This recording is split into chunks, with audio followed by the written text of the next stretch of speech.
Hello students. Now we are going to start the third chapter of class 12 physics, current electricity. In this chapter we discuss about electric current and some more phenomena related to the electric current. So first topic is electric current. Electric current होता क्या है? तो you can say that electric current is the effect of moving charge. यानी whenever the charge, or you can say that electric charge move, we get electric current. इसको आप इस तरह से समझ सकते हैं कि जब हम किसी फैन को स्विच ऑन करते हैं, जब एक फैन रन करता है तो फैन के जब ब्लेड घूमते हैं तो हमें एक इफेक्ट मिलता है जिसको हम क्या बोलते हैं, एयर बोलते हैं, कि भाई हमें हवा लग रही है।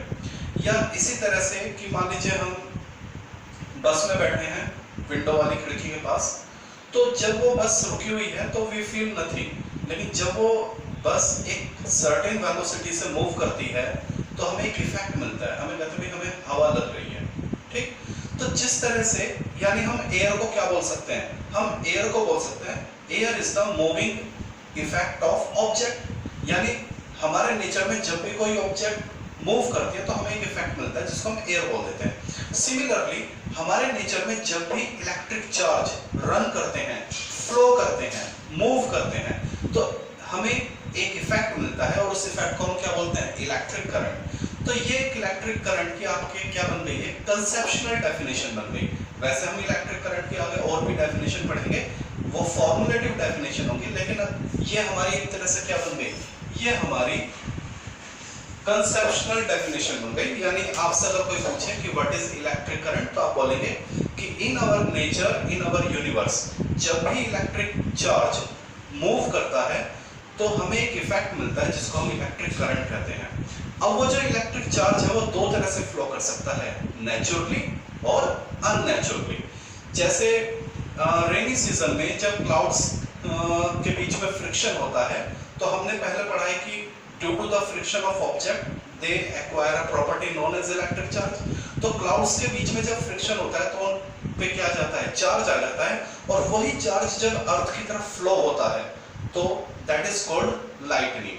तो whenever charge move naturally or unnaturally we get electric current।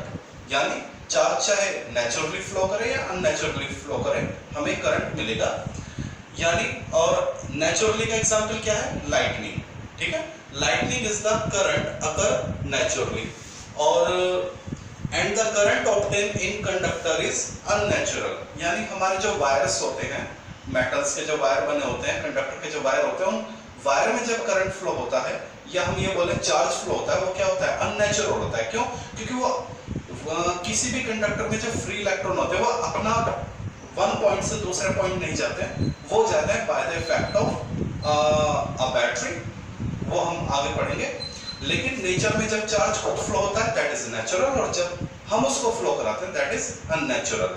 तो चार्ज अगर नेचुरली चलेगा तो करंट क्या कहलाएगा, नेचुरली, और अगर चार्ज अननेचुरल फ्लो करेगा तो करंट क्या कहलाएगा, अननेचुरल।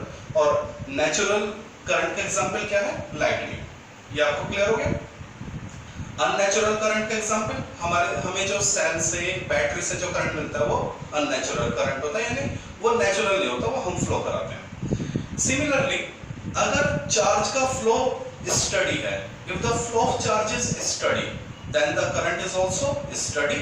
और अगर फ्लो ऑफ चार्ज क्या है, अनस्टडी है, यानी कभी ज्यादा कभी कम, तो करंट भी क्या हो जाएगा, अनस्टडी हो जाएगा। ओके, तो if the flow of charge is steady we get steady current. Example क्या है, सेल से हमें जो करंट मिलता है, सेल कौन से, जो हम टॉर्च में, क्लॉक में, रिमोट में, यू नो वेरी वेल। तो किसी भी इलेक्ट्रिक सेल से जो हमें करंट मिलता है वो एग्जांपल है स्टडी करंट का। और if the flow of charge is not study we get non steady current, example lightning in rain। यानी बारिश के मौसम में जो बिजलियां कड़कती हैं, थंडरबोल्ट्स होते हैं, वो एक एग्जांपल है किसका, अननेचुरल करंट का। तो फिलहाल तो इस चैप्टर में हम क्या पढ़ने वाले हैं, स्टडी करंट ही पढ़ेंगे।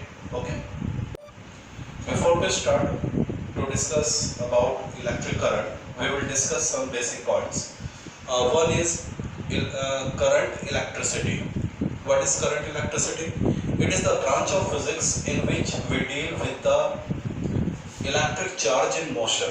इससे पहले हमारा जो चैप्टर 1 और चैप्टर 2 था इलेक्ट्रोस्टैटिक, उसमें हमने चार्ज के बारे में पढ़ा, लेकिन उसमें एक खास बात थी, चार्ज वाज इन रेस्ट, यानी हमने चार्ज की कई सारी प्रॉपर्टीज पढ़ी, लेकिन सभी में एक खास कॉमन बात थी कि जो चार्ज था वो क्या था, रेस्ट में था। लेकिन जब चार्ज मोशन में होता है और उस वक्त जब हम चार्ज को स्टडी करते हैं तो that is called current electricity, यानी the study of charging motion is known as current electricity. इसके बाद एक चीज को हमें और समझना है, that is current carrier. What are current carrier? These are the moving charge responsible for the flow of electric current.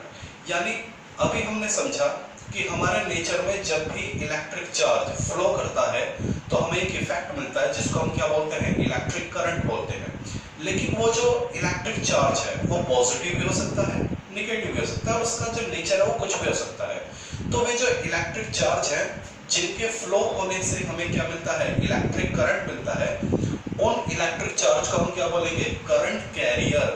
Current carrier meaning समझिए, करंट को कैरी करने वाले, यानी जिनके फ्लो होने से हमें करंट मिलता है, ऐसे चार्ज क्या कहलाते हैं, करंट कैरियर। अब जो करंट है वो हमें तीनों फेज में मिल सकता है, सॉलिड में भी, लिक्विड में भी और गैस में भी। तो सॉलिड में हमें जो करंट मिलता है that is because of free electron, यानी हमें अगर हमारे पास कोई सॉलिड मटेरियल है और उसमें हमें करंट मिलता है तो किसकी वजह से मिलता है, फ्री इलेक्ट्रॉन की वजह से। तो free electron are the charge carrier in solid, और ऐसे सॉलिड मटेरियल को हम क्या बोलते हैं, कंडक्टर बोलते हैं। ऐसे ही जब भी हमें करंट मिलता है लिक्विड में, तो ऐसे जो इलेक्ट्रिक चार्ज है वे कौन है, पॉजिटिव एंड नेगेटिव आयंस। कौन, positive and negative ions are the current carrier in liquid, यानी इलेक्ट्रोलाइट्स। तो किसी भी लिक्विड में हमें जो करंट मिलता है वो किसकी वजह से मिलता है, पॉजिटिव और नेगेटिव आयंस की वजह से मिलता है। तो सॉलिड में करंट कैरियर कौन हो गए, फ्री इलेक्ट्रॉन। लिक्विड में करंट कैरियर कौन हो गए, पॉजिटिव एंड नेगेटिव आयंस। इसी तरह से कई बार 1 मार्क्स में हमसे पूछ लिया जाता है, what are the current carrier in gases. तो electron and the positive ion are the current carrier in gases, और किस कंडीशन पे, एट लो टेम्परेचर। तो ये 1 मार्क्स में आपका क्वेश्चन बन जाता है। ये तो खैर इतना नहीं पूछा जाता आपसे कि व्हाट आर करंट कैरियर, ये तो आपको पता होना चाहिए, लेकिन ये क्वेश्चन इवन कंपटीशन में और एग्जाम में भी आपसे 1 मार्क्स में पूछ लिया जाता है, what are the current carrier in solid, in liquid and in gas. तो ये आपको पता होना चाहिए। Okay, now the topic is electric current. What is electric current? It is the amount of electric charge flow through any cross section of a conductor per unit time. क्या मतलब है? Let's suppose we have a conductor. ये हमारे पास कोई भी हमने एक we have consider a conductor, और इस कंडक्टर में कितने क्रॉस सेक्शन एग्जिस्ट कर सकते हैं? इनफाइनाइट क्रॉस सेक्शन एग्जिस्ट कर सकते हैं। आप x से लेके y के बीच में कितने भी क्रॉस सेक्शन कंसीडर कर सकते हैं। तो हमने मान लीजिए लेट वी कंसीडर, ये हमने एक क्रॉस सेक्शन कंसीडर कर लिया दिस, ये हमने एक क्रॉस सेक्शन कंसीडर कर लिया कंडक्टर के अंदर। अब क्या कहा गया है कि किसी भी कंडक्टर के अंदर आप एक क्रॉस सेक्शन कंसीडर कीजिए, और उस क्रॉस सेक्शन से 1 सेकंड में जितने भी इलेक्ट्रिक चार्ज पास ऑन हो जाते हैं वही उसका क्या कहलाता है, इलेक्ट्रिक करंट। यानी 1 सेकंड में जितने भी चार्ज इस क्रॉस सेक्शन से क्या हो जाएंगे, क्रॉस हो जाएंगे, वही इस कंडक्टर का क्या कहलाएगा, इलेक्ट्रिक करंट। हमने मान लिया let the charge Q cross in time t। मान लीजिए ये जो हमारा क्रॉस सेक्शन है, suppose let we consider the charge Q। हमें नहीं मालूम कितने इलेक्ट्रॉन है, लेकिन उन इलेक्ट्रॉनों का जो सम है वो मान लीजिए Q है। तो मान लीजिए ये जो हमारा क्रॉस सेक्शन है, 1 सेकंड में क्यू चार्ज इसमें से क्या हो जाता है, पास हो जाता है, या टी टाइम में इसमें से क्यू चार्ज क्या हो जाता है, फ्लो हो जाता है। तो इन टाइम टी, तो इलेक्ट्रिक करंट को हम कैसे रिप्रेजेंट करेंगे? If the charge q cross in time t, then electric current is given by I is equal to q upon t. This is the formula of electric current. ये आप पहले भी छोटी classes में पढ़ चुके होंगे। तो what is the definition of electric current? इससे पहले हमने करंट की क्या conceptual definition पढ़ी है क्या? What is electric current? The moving effect of electric charge is called electric current. और ये हमारी बन गई है इसकी formulative definition क्या? कि the amount of charge flow in a cross section in time t in a conductor is known as electric current for that conductor. Okay? और इसका फॉर्मूला क्या बन जाएगा? I is equal to q upon t. चलिए अब हम बात करते हैं इसकी यूनिट की। आपसे पूछा जा सकता है what is the SI unit of current? The SI unit of current is ampere. Okay, और कई बार एग्जाम में पूछ लिया जाता है डिफाइन 1 एम्पियर। तो I की डेफिनेशन I की SI यूनिट क्या होगी? एम्पियर। चार्ज की क्या होती है? कूलम्ब। टाइम की सेकंड। तो 1 एम्पियर क्या हो जाएगा? 1 ampere is equal to 1 coulomb upon 1 second. यानी हम इस बात को कैसे लिख सकते हैं? इफ 1 कूलम्ब चार्ज, और 1 कूलम्ब चार्ज के लिए किसी के पास, किसी मटेरियल के पास कितने इलेक्ट्रॉन होने चाहिए? 6.25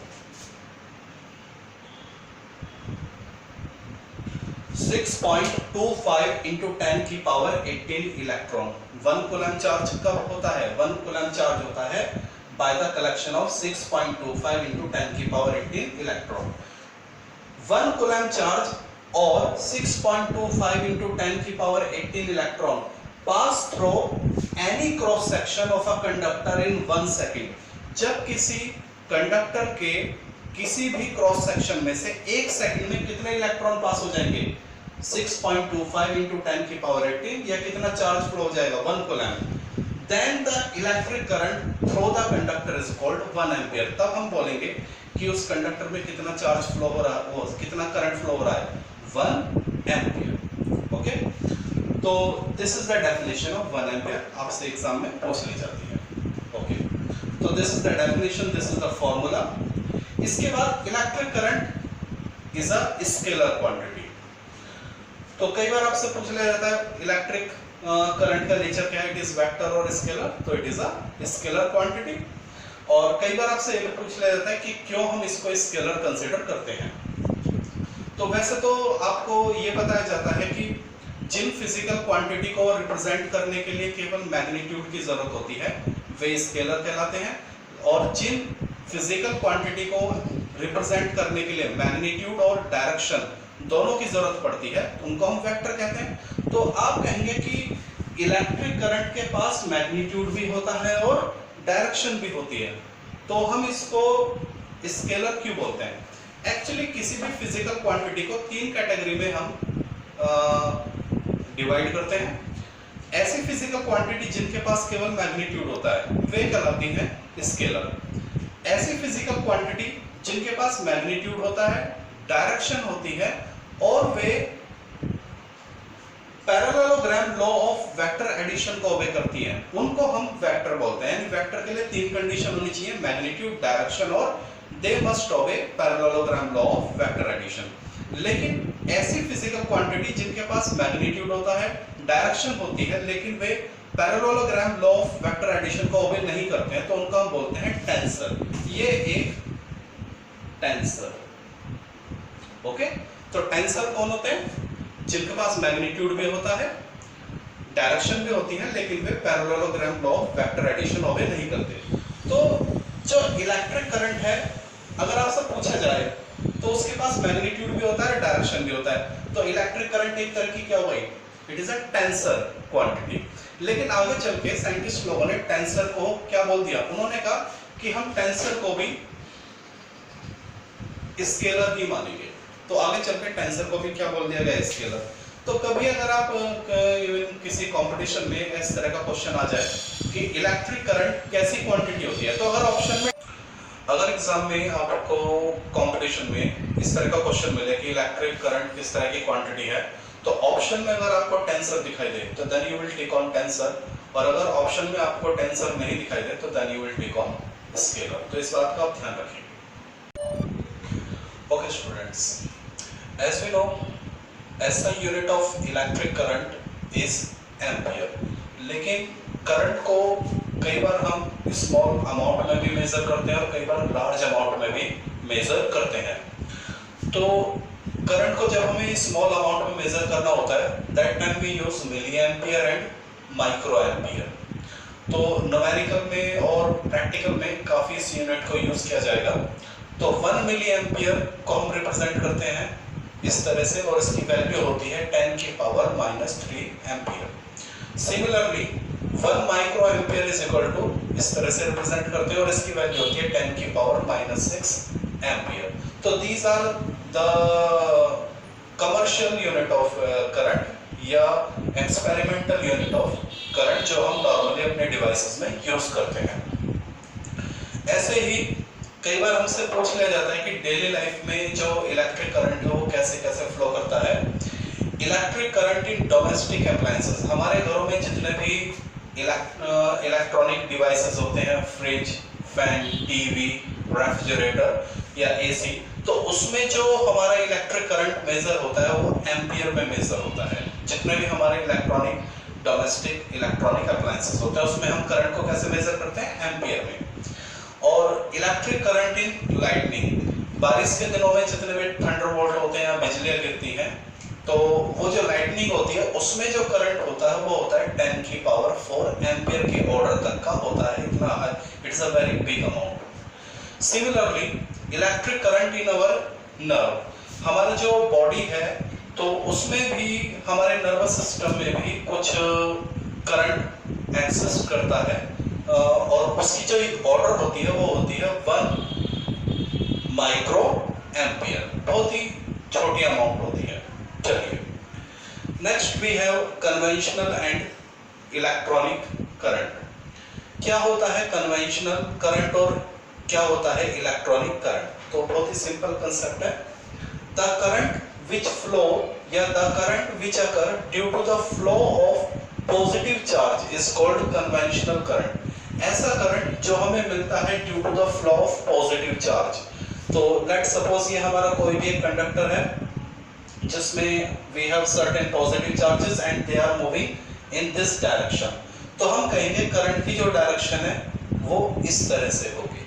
तो कई बार एग्जाम में 1 मार्क्स में क्वेश्चन आ जाता है। वैसे तो अगर किसी बच्चे से पूछा जाए कि भाई what is the direction of electric current, तो बच्चे नॉर्मली जवाब देते हैं कि the direction of electric current is opposite to the flow of electron. लेकिन एग्जाम में अगर ये क्वेश्चन आ जाए तो आप लिखेंगे डायरेक्शन ऑफ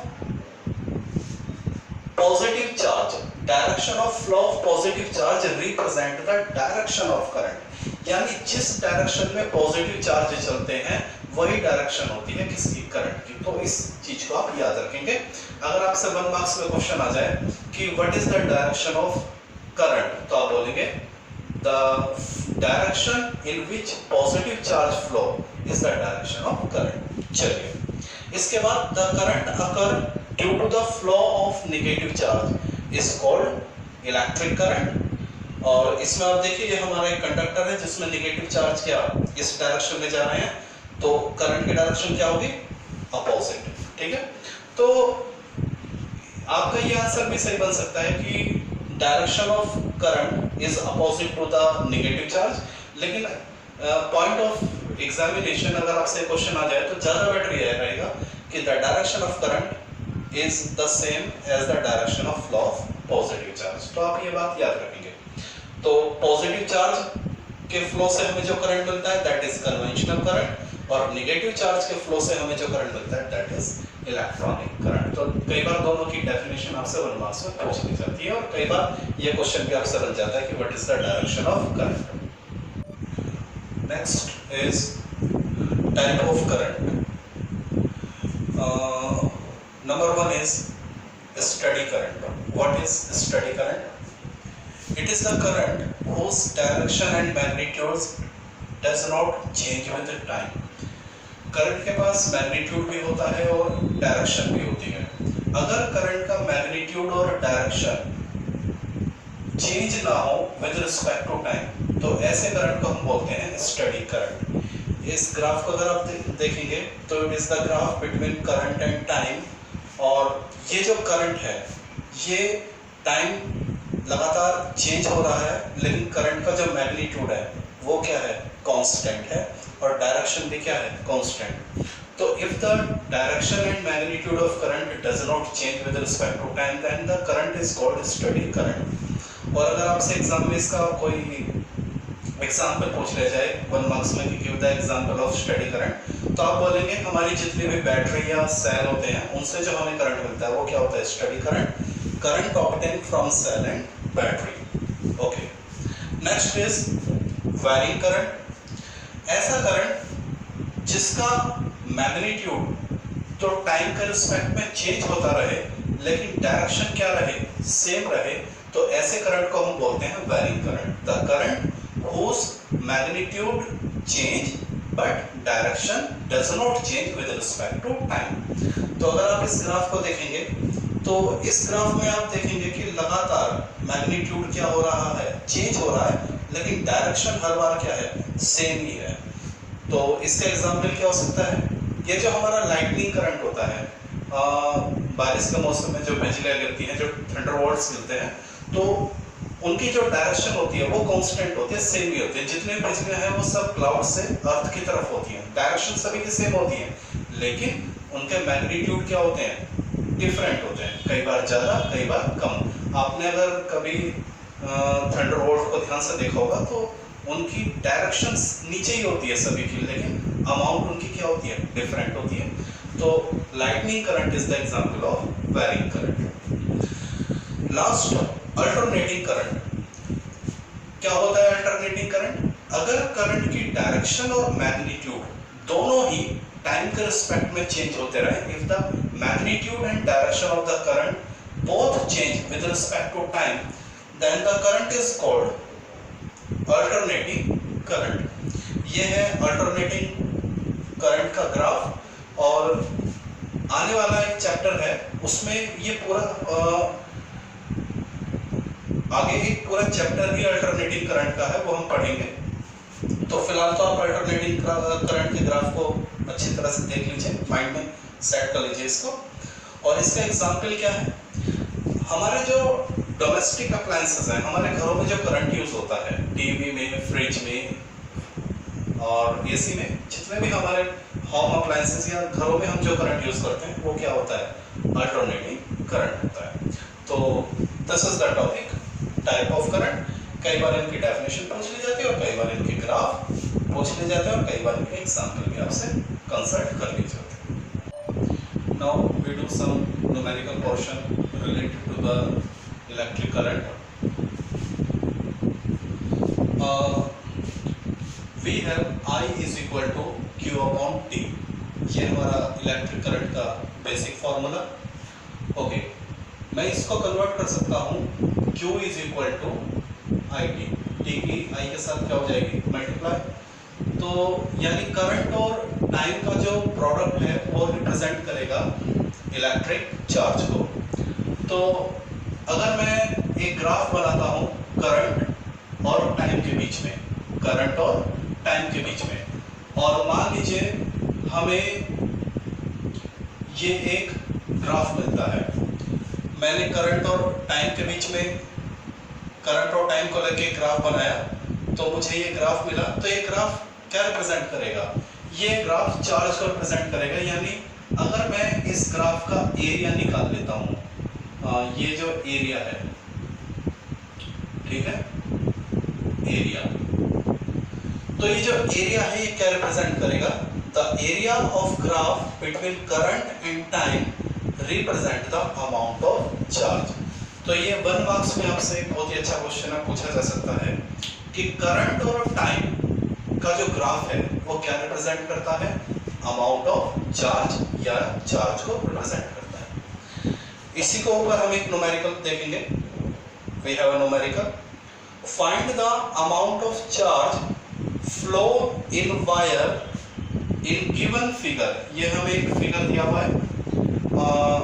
इस फिगर को अगर हम देखें तो ये करंट और टाइम के बीच में एक ग्राफ है, जिसमें करंट एम्पियर में है और टाइम सेकंड में है। 0 5 एम्पियर 10 एम्पियर, 0 5 सेकंड 10 सेकंड, और ये हमें एक ग्राफ दिया हुआ है O A B C इस तरह का। तो हमसे पूछा गया है अमाउंट ऑफ चार्ज निकालिए flow in wire in given figure over time interval 10 second. CBSE 2015 में न्यूमेरिकल आया हुआ है आपका। तो जिस बच्चे को ये कंसेप्ट क्लियर है कि करंट और टाइम के बीच जो ग्राफ है उसका अगर हम एरिया निकालें तो वो एरिया क्या रिप्रेजेंट करता है? एरिया रिप्रेजेंट करता है किसको? चार्ज की अमाउंट को रिप्रेजेंट करता है, या अमाउंट ऑफ चार्ज। तो इस क्वेश्चन को अगर हम सॉल्व करें तो ये जो ग्राफ अगर आप देखें तो ये हमें एक सिंपल ट्रेपेजियम शो हो रहा है। आप इसमें पहले ट्राइंगल का एरिया फिर इस रेक्टेंगल का एरिया निकालेंगे और आप ऐड कर सकते हैं। अदरवाइज चाहे तो आप ऐसे भी कर सकते हैं, amount of charge is equal to area of trapezium OABC। और मेरे ख्याल से ट्रेपेजियम का फॉर्मूला, ट्रेपेजियम के एरिया का फॉर्मूला आप सभी को मालूम है, half into sum of parallel side multiply distance between the side. तो half into sum of parallel side, AB की वैल्यू 5, OC की वैल्यू 10, और दोनों के बीच की जो डिस्टेंस है वो कितनी है? 5 है। आंसर आपके सामने आ जाएगा। बस आपको कंसेप्ट क्लियर होना चाहिए। कंसेप्ट क्लियर है तो न्यूमेरिकल कुछ भी नहीं है। आगे बढ़ते हैं। Again we have I is equal to Q upon T। ये हमारा बेसिक फॉर्मूला। और by the law of quantization आपने चैप्टर 1 में पढ़ा था, Q is equal to NE ये होता है। तो हमारे फॉर्मूला कैसे कन्वर्ट हो जाएगा? I is equal to NE over T। तो ये जो फॉर्मूला है एक्चुअली ये वर्क कब करता है? ये फॉर्मूला यानी ये जो करंट है ये क्या है? Electric current by linear motion of charge. यानी जब भी हमारे चार्ज सीधे चलेंगे, लीनियर मोशन करेंगे, in that case we use this formula. लेकिन अगर हमारा चार्ज जरूरी नहीं है कि वो हमेशा सीधा चले, वो सर्कुलर भी चल सकता है। जैसे फॉर एग्जांपल हमारे जो इलेक्ट्रॉन्स हैं वो न्यूक्लियस के चारों तरफ क्या करते हैं? सर्कुलर मोशन करते हैं। तो I is equal to NE upon T। तो यहां से NE किसके बराबर हो जाएगा? I into T। इसको मैंने इक्वेशन नंबर A मान लिया है। चलिए अब हमें एक बेसिक फॉर्मूला मालूम है, time period is equal to 1 upon frequency. मान लीजिए ये इलेक्ट्रॉन पूरा एक चक्कर लगाता है T टाइम में, या 1 सेकंड में कितने चक्कर लगाता है वो इसकी क्या कहलाएगी? फ्रीक्वेंसी। ये आप जानते हैं। Time period is equal to 1 upon frequency. Time period मैंने T ले लिया है, फ्रीक्वेंसी मैंने म्यू ले लिया है। तो इस T की वैल्यू मैं इक्वेशन A में रखता हूं, तो मुझे मेरा इक्वेशन A क्या बन जाएगा? Equation A become NE is equal to I as it is, और T की जगह आपने क्या ले लिया? 1 अपॉन म्यू। तो इस म्यू की NE के साथ क्या हो जाएगी? मल्टीप्लाई। तो I is equal to NE into mu. तो ये भी करंट का फॉर्मूला, ये भी करंट का formula. N number of electron, N number of electron. बस ये फॉर्मूला है इन टर्म ऑफ टाइम और ये फॉर्मूला है इन टर्म ऑफ फ्रीक्वेंसी। तो जब भी आपका चार्ज लीनियर चलेगा तो you will use the formula in term of time, लेकिन जब भी आपका charge okay students, I is equal to NE over T. This formula represents the current we obtain by the linear motion of charge, and I is equal to NE into frequency. This is the current by the circular motion of charge. तो ये आप दोनों फॉर्मूले याद रखेंगे। Let's do a numerical.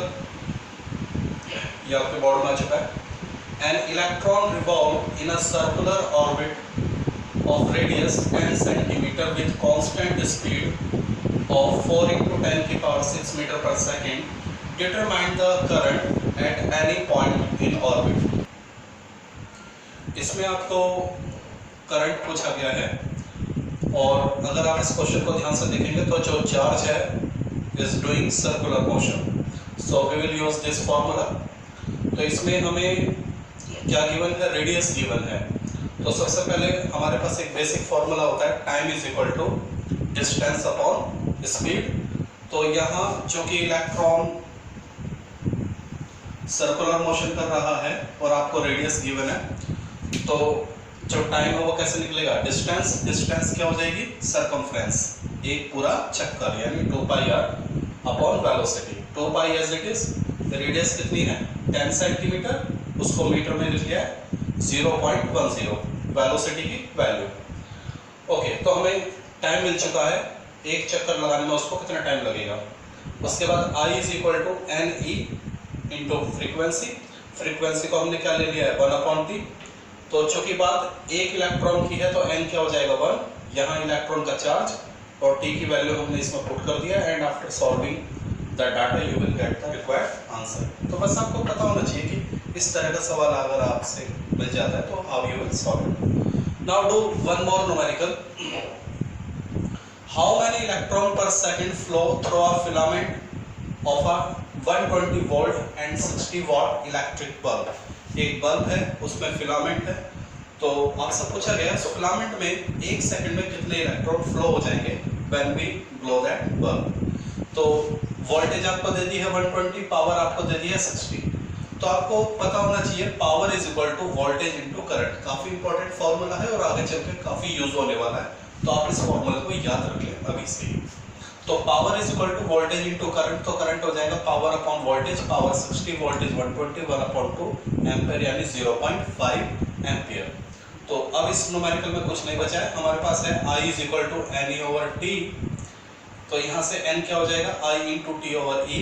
I current हमारा आ चुका है 0.5, टाइम 1 सेकंड के लिए पूछा गया है पर सेकंड, तो t हमने 1 सेकंड ले लिया है, और इलेक्ट्रॉन का charge, and after solving this data we will get the required answer. तो ये न्यूमेरिकल आपके बोर्ड में आ चुके हैं, तो मेक अ लिटिल प्रैक्टिस।